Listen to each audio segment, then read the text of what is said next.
Of Sanskaram group of school. Last time बेटा मैंने आपको डिस्कस किया था फाइनेंशियल मैनेजमेंट के रिगार्डिंग। हम उसी वीडियो को थोड़ा सा आगे की तरफ लेके जाएंगे और उसमें जो भी इम्पोर्टेंट चीज़ आती है हम उसको एक बार डिस्कस करेंगे। तो Sanskaram group of school class 12 का टॉपिक है, कॉमर्स हमारी स्ट्रीम है, उसमें बिजनेस स्टडीज जो है सब्जेक्ट है और उसी का financial management topic. Last time जो हम सीख चुके हैं एक बार मैं थोड़ा सा रिमाइंड करा देता हूँ ताकि आपको उस वीडियो की मदद से हेल्प मिले कि आपने क्या क्या उस वीडियो में सीखा था। अगर किसी ने नहीं देखी है तो लास्ट वीडियो को जरूर देखना, ठीक है। उसमें हमने सीखा था फाइनेंशियल मैनेजमेंट क्या होता है, फाइनेंस का मैनेजमेंट करना प्रॉपर वे में। हमने सीखा था रोल ऑफ फाइनेंस मैनेजमेंट के बारे में। हमने ऑब्जेक्टिव ऑफ फाइनेंस मैनेजमेंट जो है वे सीखे थे। हमने फाइनेंशियल डिसीजन के बारे में सीखे थे। 3 तरह के फाइनेंशियल डिसीजन हमारे पास है, इन्वेस्टमेंट डिसीजन, फाइनेंसिंग डिसीजन और डिविडेंड डिसीजन। Clear students? उसमें हमने ये सीखा था कि इन्वेस्टमेंट डिसीजन लॉन्ग टर्म या शॉर्ट टर्म उनको इफेक्ट करने वाले फैक्टर्स के बारे में जो है हम सीख चुके थे। फाइनेंशियल डिसीजन हमने सीखा था और काफी क्लोजली हमने जो है उसको इफेक्ट करने वाले फैक्टर्स के बारे में सीखा। अभी हम वीडियो में आगे पढ़ेंगे डिविडेंड डिसीजन के बारे में, जो लास्ट डिसीजन है फाइनेंशियल का। फाइनेंशियल का मेनली डिसीजन एक तो हमारे पास होता है इन्वेस्टिंग, दूसरा होता है फाइनेंसिंग और थर्ड है हमारे पास डिविडेंड डिसीजन। डिविडेंड डिसीजन को अफेक्ट करने वाले फैक्टर्स के बारे में हम आज डिस्कस करेंगे। देखिए जो डिविडेंड डिसीजन है उससे पहले आपको समझना होगा प्रॉफिट के बारे में कि क्या होता है एक्चुअल में, प्रॉफिट क्या होता है। प्रॉफिट जो कंपनी ने अपनी टोटल जो है जितनी भी इनकम हुई उसमें से जितने हमारी कंपनी के खर्चे थे वो सब पेड करने के बाद जो नेट अमाउंट बैलेंस हमारे पास बचा वो हमारे लिए क्या एक प्रॉफिट है। जैसे कि मान लीजिए आपने पूरे साल में 10 लाख रुपए रिवेन्यू के तौर पे कमाए, उसमें से आपने 7 लाख रुपए 7 लाख रुपीज जो है वो खर्च कर दिए, तो 3 लाख रुपीज का आपके पास क्या हो गया, प्रॉफिट हो गया। अब आपको पता है शेयर होल्डर्स जो होते हैं वो कंपनी के रियल ओनर होते हैं। तो 3 लाख रुपए के प्रॉफिट पे रियल ओनर, रियल हकदार कौन है, उस 3 लाख के प्रॉफिट का जो रियल हकदार है वो तो शेयर होल्डर है। तो शेयर होल्डर क्या मांगता है, डिविडेंड। अब शेयर होल्डर तो कहता है पूरा 3 लाख रुपया दो मुझे एज ए डिविडेंड के तौर पे। लेकिन अगर आप उसे 3 लाख रुपए पूरे डिविडेंड के तौर पे दे देंगे तो आपके पास क्या बचेगा, आपको नेक्स्ट टाइम जब कंपनी रन करनी होगी नेक्स्ट ईयर में तो आपके पास तो कोई भी फाइनेंस का सोर्स ही नहीं होगा, आपके पास तो रुपया बचेंगे। तो उस केस में कंपनी को कुछ रुपया बचा के अपने पास रिटेन्ड अर्निंग के रूप में रखना होता है। Retained earning is that part of profit which is not distribute as dividend to the shareholder. Retained earning profit का वो हिस्सा है जो शेयर होल्डर को एज ए डिविडेंड के रूप में बांटा नहीं गया है, उसे बोलते हैं रिटेन्ड प्रॉफिट। तो फाइनेंशियल मैनेजर जो है वो डिसीजन लेगा, वो क्या करेगा, भाई हमारे पास प्रॉफिट के तौर पे कितना रुपया था, हमारे पास प्रॉफिट के तौर पे जो है वो 3 लाख रुपए थे, जैसा हमने एग्जांपल लिया। तो 3 लाख में से उसे देखना होगा कि मुझे रिटेन्ड अर्निंग के रूप में कितना रखना है। मान लीजिए उसने रिटेन्ड अर्निंग के रूप में अपने पास 2 लाख रुपए जो है वो रख लिए और 1 लाख रुपया जो है उसने एज ए डिविडेंड के तौर पे शेयर होल्डर्स को दे सकता है। इस तरीके से जो है उसे डिसीजन लेना होगा कितना रुपया रिटेन अर्निंग में रखना और कितना रुपया एज ए डिविडेंड। क्लियर है स्टूडेंट्स? आइए आगे। तो इसी तरीके से कुछ फैक्टर्स आपकी मदद करेंगे, जो फैक्टर्स आपको बताएंगे कि आपको जो है वो किस तरीके से डिविडेंड डिसीजन लेना है। फर्स्ट ऑफ ऑल फैक्टर है अर्निंग। अगर आपके पास अर्निंग बहुत है, आपकी कंपनी के पास अर्निंग बहुत आ रही है, तो इन दैट केस आप डिविडेंड जो है, अगर आपके पास अर्निंग ज्यादा है तो आप डिविडेंड को भी जो है ज्यादा से ज्यादा दे सकते हैं, ठीक है। लेकिन अगर वहीं पे आपके पास जो अर्निंग है वो कम है तो आपको डिविडेंड भी कम देना होगा, क्योंकि आपके पास रुपया पहले से नहीं है और रुपये को एज ए डिविडेंड के तौर पे बात दोगे तो वो कहाँ का जो है अच्छा फाइनेंशियल डिसीजन होगा। क्लियर है? स्टेबिलिटी ऑफ अर्निंग, एक होता है स्टेबिलिटी। स्टेबिलिटी होता है कि कंटिन्यूअसली इतना रुपया तो आ ही जाता है। जैसे देखिए कुछ कंपनी होती है जिनको ये पता होता है कि हर साल मेरे पास कम से कम 50 करोड़ रुपया तो आ ही जाएगा, कितना भी रिसेशन का मतलब कितना भी मंदे का टाइम आ जाए तो भी इतना रुपया तो आएगा, मतलब मैं स्टेबल हूँ अर्निंग। अगर आपकी स्टेबिलिटी ऑफ अर्निंग है इट्स मीन आप एक फिक्स लिमिट से, अगर आपकी स्टेबिलिटी ऑफ अर्निंग हाई है तो आप डिविडेंड भी जो है एक फिक्स रेट से दे सकते हैं हर साल। क्योंकि आपको एक गारंटी होती है भाई इतना रुपया तो आ जाएगा। और वहीं पे आपकी जो स्टेबिलिटी है अर्निंग की वो लो है, तो आप डिविडेंड भी क्या करेंगे, कम से कम देना जो है पसंद करेंगे। क्लियर है? थर्ड पॉइंट पे आता है स्टेबिलिटी ऑफ डिविडेंड। फर्स्ट और सेकंड पॉइंट क्लियर है। थर्ड पॉइंट पे आता है stability of dividend. Stability of dividend क्या होता है कि डिविडेंड में कितनी स्टेबिलिटी है। कुछ कंपनीज ऐसी होती हैं जो अपने शेयर होल्डर को जो है हर साल जरूर डिविडेंड देती हैं। तो इन दैट केस जो कंपनी के इन्वेस्टर्स हैं उनको एक मोटिवेशन मिलता है कि इस कंपनी में इन्वेस्ट करना चाहिए, भाई हर साल डिविडेंड देती है, मतलब वो स्टेबल है अपने डिविडेंड देने में। अगर आप किसी साल, अब ये बताइए, आप डिविडेंड ना दें तो आपकी वो स्टेबिलिटी क्या हो जाएगी, टूट जाएगी। टूटते ही इन्वेस्टर्स भी क्या हो जाएंगे, आपकी कंपनी से हटना स्टार्ट हो जाएंगे, क्योंकि उनकी साइकोलॉजी बनी हुई है कि कंपनी डिविडेंड देती है। कंपनी डिविडेंड नहीं दे रही, इन दैट केस कंपनी की अर्निंग खत्म हो गई है, तो लोगों का विश्वास आप पे से टूट जाएगा। अगर आपकी स्टेबिलिटी ऑफ डिविडेंड देने की है तो आपको डिविडेंड देना ही पड़ेगा, भले वो आप कम दे या किसी टाइम पे ज्यादा दे। ठीक है? ग्रोथ अपॉर्चुनिटी बहुत इंपॉर्टेंट पॉइंट है। ग्रोथ अपॉर्चुनिटी का मीन होता है कि आपको कोई अवसर मिल जाए ज्यादा रुपया कमाने का। आपको ये लगे कि भाई जैसे अभी जो फाइनेंशियल ईयर है, इस फाइनेंशियल ईयर में आप बहुत अच्छा टाइम पीरियड आने वाला है और मेरे को कोई अपॉर्चुनिटी मिल सकती है जिससे मैं और अपने बिजनेस को डाइवर्सिफाई कर सकता हूँ, लेकिन उस अपॉर्चुनिटी को ग्रैब करने के लिए आपके पास रुपया तो होना चाहिए। बिना रुपये के आप कहां से उस अपॉर्चुनिटी को ग्रैब करेंगे, कर ही नहीं सकते ना। तो इन दैट केस आपको रुपये को क्या करना होगा, स्टेबल करना होगा, अपने पास संभाल करके रखना होगा। इन दैट केस अगर आपको ग्रोथ अपॉर्चुनिटी दिखती है तो आप डिविडेंड को क्या करेंगे, कम से कम देंगे। और अगर आपको ये लगता है भाई इस साल बहुत मंदे का टाइम जाने वाला है, ज्यादा इस साल में कुछ नहीं है, तो इन दैट केस आप क्या करें, अपने डिविडेंड को तो अपने भरोसे में लेकर के आए, अपने शेयर होल्डर को तो अपने भरोसे में लेकर आए। तो इन दैट केस आप क्या करेंगे, डिविडेंड को ज्यादा से ज्यादा दे देंगे अगर आपको ग्रोथ अपॉर्चुनिटी कम लगती है। बात करते हैं कैश फ्लो पोजीशन की। कैश फ्लो पोजीशन होता है कि आपके पास कितनी जल्दी जो है कैश का इनफ्लो हो रहा है। अगर आपकी कैश फ्लो पोजीशन अच्छी है, मतलब आपके पास जल्दी कैश नोट करके आ जाता है। जैसे देखिए मैं बात करूं MI जो कंपनी है या एप्पल कंपनी है, ये बहुत कैश रिच कंपनी है। मेनली जो है ये अपने प्रोडक्ट कैश में बेचते हैं, इनके पास कैश बहुत जल्दी आ जाता है। अगर आपके पास, आपकी कंपनी कैश रिच कंपनी है, कैश इजीली अवेलेबल हो जाता है, तो अगर आपकी कैश फ्लो पोजीशन अच्छी है तो आप डिविडेंड को ज्यादा दे सकते हैं, क्योंकि नेक्स्ट ईयर भी आपके पास रिटेन प्रॉफिट की जरूरत नहीं है, कैश इजीली आपके पास आ जाएगा। वहीं पे अगर आपकी कैश फ्लो पोजीशन जो है वो आपकी वीक है तो इन दैट केस डिविडेंड मत दीजिए, रुपए को संभाल के रिटेन अर्निंग के रूप में अपने पास रखिए, जरूरत पड़ेगी आपको। नेक्स्ट आता है शेयर होल्डर प्रेफरेंसेस। अब देखिए आपके पास शेयर होल्डर दो तरीके के होते हैं। एक शेयर होल्डर ऐसा होता है जो लॉन्ग टर्म के लिए जो है इन्वेस्ट करता है, जो शेयर होल्डर लॉन्ग टर्म के लिए इन्वेस्ट करता है, और एक शेयर होल्डर ऐसा होता है जो शॉर्ट टर्म के लिए इन्वेस्ट करता है। दोनों में फर्क क्या होगा? जो लॉन्ग टर्म के लिए शेयर होल्डर इन्वेस्ट करता है, ये एक बार जब रुपये इन्वेस्ट कर देना तो वो ये कहता है कि भाई भलाई मुझे रुपया डिविडेंड के तौर पे मत दो, रुपए को बचा के अपने पास रखो, कल को तुम्हें अच्छी अपॉर्चुनिटी मिल सकती है तो तुम्हारे पास कैश अवेलेबल होना चाहिए, इन्वेस्ट करो, मुझे तो मेरी वेल्थ इंक्रीज करके दे देना। याद होगा ना पिछले वाला एग्जांपल, 100 रुपए के शेयर की वैल्यू को 150 रुपए कर देना। समझते हैं? एक होता है शॉर्ट टर्म का इन्वेस्टर। शॉर्ट टर्म का जो इन्वेस्टर होता है उसे ये मतलब नहीं होता कि कंपनी के पास कैश अवेलेबल है या नहीं है, वो तो ये कहता है भाई तुम कैश रखो या ना रखो, मेरे को तो हर टाइम पे डिविडेंड दे दो।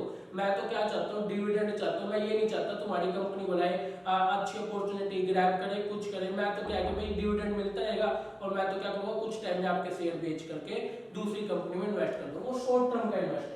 तो शॉर्ट टर्म का जो इन्वेस्टर है वो हमेशा डिविडेंड जो है ज्यादा चाहेगा, और जो लॉन्ग टर्म का इन्वेस्टर है वो डिविडेंड के साथ थोड़ा कॉम्प्रोमाइज करने को तैयार हो जाएगा, उसे डिविडेंड से ज्यादा मतलब नहीं है। बात करते हैं हमारी टैक्सेशन पॉलिसीज के बारे में। ठीक है, टैक्सेशन पॉलिसी। टैक्सेशन पॉलिसी का मीन होता है कि क्या डिविडेंड देने से टैक्स में छूट मिलेगी या नहीं मिलेगी। देखिए जो हमारी फॉरेन कंपनीज है उनके द्वारा दिए गए डिविडेंड पे कोई टैक्स में छूट नहीं देती है इंडियन गवर्नमेंट, लेकिन जो डोमेस्टिक कंपनीज है जब वो शेयर होल्डर को डिविडेंड देती है तो टैक्स में छूट जो है हमें मिल जाती है। ठीक है, तो इन दैट केस हमें जो है टैक्सेशन पॉलिसी का ध्यान रखना होगा जब हम इशू कर रहे हैं dividend. Stock market reaction, stock market का रिएक्शन कैसा, स्टॉक मार्केट कैसा चल रहा है। अगर आपका जो स्टॉक मार्केट है वहां बूम की पोजीशन है, बहुत अच्छी पोजीशन है, इसमें इन्वेस्टर ज्यादा आपकी तरफ अट्रैक्ट हो रहे हैं, तो उन्हें और ज्यादा अट्रैक्ट करने के लिए तो बूम पोजीशन के ऊपर आप लोग क्या करेंगे, ज्यादा से ज्यादा डिविडेंड इशू कर देंगे। और वहीं पे मार्केट में मंदा चला हुआ है, रिसेशन का टाइम पीरियड आया हुआ है मार्केट के अंदर, तो उस टाइम पे आप ज्यादा डिविडेंड दे भी दोगे तो शेयर होल्डर ज्यादा अट्रैक्ट होने वाले हैं नहीं, तो इन दैट केस आप रुपए को बचा के अपने पास रखिए, डिविडेंड मत दीजिए। Access to capital market, capital market पे अगर आप कंट्रोल करना चाहते हैं, मतलब कैपिटल मार्केट जहां शेयर बेचे खरीदे जाते हैं उसे कैपिटल मार्केट बोलते हैं। अगर उस कैपिटल मार्केट में आप अपनी छाप छोड़ना चाहते हैं, अपनी इमेज बनाना चाहते हैं, तो ज्यादा से ज्यादा इन्वेस्टर को अट्रैक्ट करें, और इन्वेस्टर्स को अट्रैक्ट करने के लिए ऑब्वियसली डिविडेंड हाई देना पड़ता है। समझते हैं इस चीज को, अगर आप मार्केट पे अपना कब्जा करना चाहते हैं तो डिविडेंड ज्यादा देना पड़ता है आपको। क्लियर है। लीगल कॉन्स्टेंट, लीगल कॉन्स्टेंट होता है कि सेबी के जो रूल्स रेगुलेशन है, जो गाइडलाइंस है, वो क्या बोलती है, उसके अकॉर्डिंग आप एक लिमिटेड सेंस में ही जो है डिविडेंड दे सकते हैं, हद से ज्यादा डिविडेंड आप इशू नहीं कर सकते हैं। जो रूल्स रेगुलेशन बना रखे हैं, मींस आपने जो शेयर इशू किया है उनसे मिलने वाले रुपए से आप कभी डिविडेंड इशू नहीं कर सकते। डिविडेंड इशू करने के लिए भी आपके पास में जो है प्रॉफिट होना चाहिए, ठीक है, मतलब रिवेन्यू रिसिप्ट्स होनी चाहिए, उन्हीं से ही आप इशू कर सकते हैं, अदर से नहीं कर सकते। तो कुछ रूल्स रेगुलेशन होते हैं जो फॉलो करने होते हैं, उसी के बेस पे ही जो है आप दे सकते हैं डिविडेंड, अदरवाइज। और इन द एंड आता है आपके पास में कॉन्ट्रैक्चुअल कॉन्स्टेंट। कॉन्ट्रैक्चुअल कॉन्स्टेंट क्या होता है, आपके डिबेंचर होल्डर्स जो है वो कई बार ऐसी बाधा, ऐसी रिस्ट्रिक्शन आपकी कंपनी के सामने लगा सकते हैं, वो आपको बोल सकते हैं कि आप नहीं, बिल्कुल भी आप रुपए को एज ए डिविडेंड नहीं दे सकते, आपको पहले रुपया बचा के रखना है ताकि हमें सिक्योरिटी हो जाए कि हमें हमारा इंटरेस्ट मिल जाएगा। जब हमें ये सिक्योरिटी हो जाएगी कि हमें हमारा इंटरेस्ट मिल जाएगा, फिर आप जो है भलाई रुपए को एज ए डिविडेंड के तौर पे दे दीजिए, अदरवाइज इससे पहले आप रुपए को डिविडेंड के तौर पे नहीं दे सकते। तो ये कुछ आपके पास फैक्टर्स थे जो अफेक्ट करते थे डिविडेंड डिसीजन लेने के लिए। क्लियर है स्टूडेंट्स। चलिए नेक्स्ट स्लाइड पे चलते हैं हम। फाइनेंशियल प्लानिंग, ये लास्ट पार्ट है फाइनेंशियल मैनेजमेंट हमारे पास कंसेप्ट का। फाइनेंशियल प्लानिंग देखिए, मैं एक बार पहले आपको मीनिंग बताता हूँ, एक है फाइनेंस और एक है planning. Planning means think before doing, और फाइनेंस मतलब कि जो आपके कंपनी का एक लाइफ मतलब वो है, लाइन है, जो जैसे ह्यूमन बॉडी में ब्लड काम करते हैं ऐसे ही फाइनेंस काम करता है। तो फाइनेंस के लिए प्लानिंग करना कि हमें फाइनेंस कहाँ इन्वेस्ट करना है, क्या हमारी पॉलिसीज होंगे, क्या हमारे ऑब्जेक्ट होंगे फाइनेंस से रिगार्डिंग, वो सब चीज जो है प्री डिटरमाइंड जो है पहले से सोच लेना, वो चीज क्या कहलाएगी, हमारी फाइनेंशियल प्लानिंग। डेफिनेशन के तौर पे it refer to the preparation of financial blueprint of an organization future operation, कि अपने ऑर्गेनाइजेशन का एक फ्यूचर में हम किस तरह से अपने फाइनेंस को यूज करेंगे, उसका एक ब्लूप्रिंट अपने माइंड में सोच लेना ही क्या कहलाता है, फाइनेंशियल प्लानिंग। फाइनेंशियल प्लानिंग के ऑब्जेक्टिव आपके सामने है, इंपॉर्टेंस आपके सामने फाइनेंशियल प्लानिंग की। ऑब्जेक्टिव क्या आपके पास फाइनेंशियल प्लानिंग के, ensure time available of resources. एक तो ये इंश्योर करता है कि आपके पास फाइनेंस टाइमली अवेलेबल हो जाए, आपको दूसरों के सामने हाथ फैलाने ना पड़े, आपकी कंपनी खुद में ही कैश रिच कंपनी हो जाए। Ensure proper balance of sourcing, आपको एक प्रॉपर बैलेंस बना करके चलना है सोर्स का, कि आपको रुपया इक्विटी से लेना है कि डिबेंचर से लेना है या बैंक से लोन के रूप में लेना, मतलब कहां से लेना है जहां से आपको मैक्सिमम रिटर्न तो मिले ही और आपको कम से कम जो है कॉस्ट हो एक सोर्स से रुपया अरेंज करने की, उस चीज का आपको ध्यान रखना है। Importance of financial planning, financial planning से क्या फायदे हैं, एक तो अनसर्टेनिटी जो है वो आपकी दूर हो जाती है, ठीक है, क्योंकि फ्यूचर अनसर्टेन और फ्यूचर में रिस्क जुड़ा होता है, लेकिन अगर प्रॉपर वे में फाइनेंशियल प्लानिंग करोगे तो उस अनसर्टेनिटी से आप अपने आप को बचा सकते हैं। Avoid business shock and surprises. अगर आप प्रॉपर वे में फाइनेंशियल प्लानिंग करेंगे तो फाइनेंस में होने वाले एकदम से जो आपको सरप्राइज मिल जाते हैं लॉस के रिगार्डिंग आप उससे अपने आप को बचा सकते हैं। हेल्पिंग कोऑर्डिनेशन प्रॉपर वे में कर सकते हैं आप, ठीक है। Avoid wastage of resources. Obviously finance आपके लिए एक लाइफलाइन है और वो एक मेन सोर्स है आपका। अगर आप प्रॉपर वे में फाइनेंस की प्लानिंग करेंगे तो आप जो है वेस्टेज को रोक सकते हैं, ठीक है। Link present with the future, ये जो है ऑब्वियसली जो आपका फाइनेंस है वो फ्यूचर के साथ जुड़ा होता है। भले रुपया है हाथ में लेकिन वो रिटर्न देगा आपको आने वाले टाइम के अंदर, तो प्रॉपर फाइनेंशियल प्लानिंग बहुत जरूरी है। Link between the investment and financing decision, कितना रुपया बाहर इन्वेस्ट करना है, उसमें क्या क्या जो है क्राइटेरिया इन्वॉल्व होंगे, सब इसके अंदर आता है। फाइनेंसिंग कंट्रोल हम प्रॉपर वे में कर सकते हैं फाइनेंशियल प्लानिंग से। क्लियर है?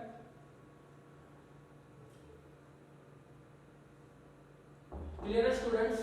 तो ये चीज जो है हमारे पास में फाइनेंशियल प्लानिंग के रिगार्डिंग आती है।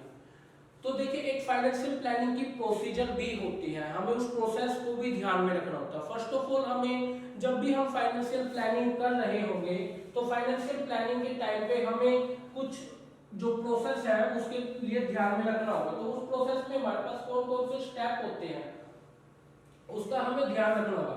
अगर हम फाइनेंशियल प्लानिंग की प्रोसेस की बात करें तो प्रोसेस में हमें फर्स्ट ऑफ ऑल क्या होगा कि हमें जो है ऑब्जेक्ट डिसाइड करना होगा, मकसद कंपनी का फाइनेंस के रिगार्डिंग की, मतलब हमें रुपया जो है कहाँ इन्वेस्ट करना है, लॉन्ग टर्म के लिए, शॉर्ट टर्म के लिए, उस रुपए का मेन ऑब्जेक्ट क्या है वो हमें पहले से ही क्या होगा डिसाइड करना पड़ता है, ठीक है। हमें प्रोसेस के बाद दूसरा स्टेप आता है पॉलिसीज के बारे में, हमारी क्या क्या फाइनेंशियल पॉलिसीज है। देखिए हमारी फाइनेंशियल पॉलिसीज के अंदर क्या क्या आ सकते हैं, क्रेडिट पॉलिसी हो सकती है। क्रेडिट पॉलिसी मतलब हम अपने स्टॉक को उधार में बेचेंगे या कैश में बेचेंगे, क्या हमारी पॉलिसी है, मतलब समझ रहे इस चीज को, क्रेडिट पॉलिसी। या फिर एम्प्लॉयज को देने वाली जो सैलरी है उसकी क्या पॉलिसी है, क्योंकि उसमें भी फाइनेंस का यूज हो रहा है। बजट की हमारी जो है पॉलिसी हो सकती है, बहुत सारी पॉलिसी हो सकती है, इन्वेस्टमेंट पॉलिसी हो सकती है हमारी, या फिर डिविडेंड देने से रिलेटेड हमारी पॉलिसी हो सकती है।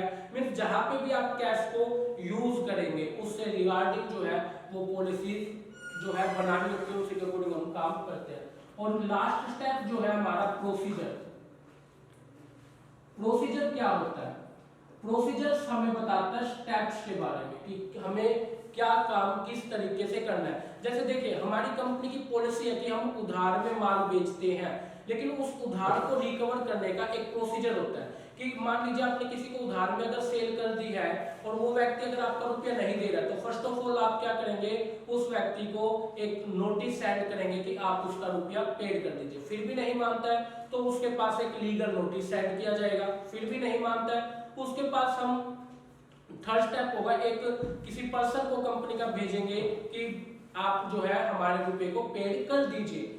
फिर भी अगर वो पर्सन नहीं मानता तो लास्ट स्टेप हमारे पास ये होगा कि हम कानूनी तौर पे उस व्यक्ति से रुपया रिकवर करेंगे। तो वो क्या है, प्रोसीजर। तो प्रोसीजर जो है वो पॉलिसी से भी ज्यादा क्या होनी चाहिए, वेल डिफाइंड होनी चाहिए।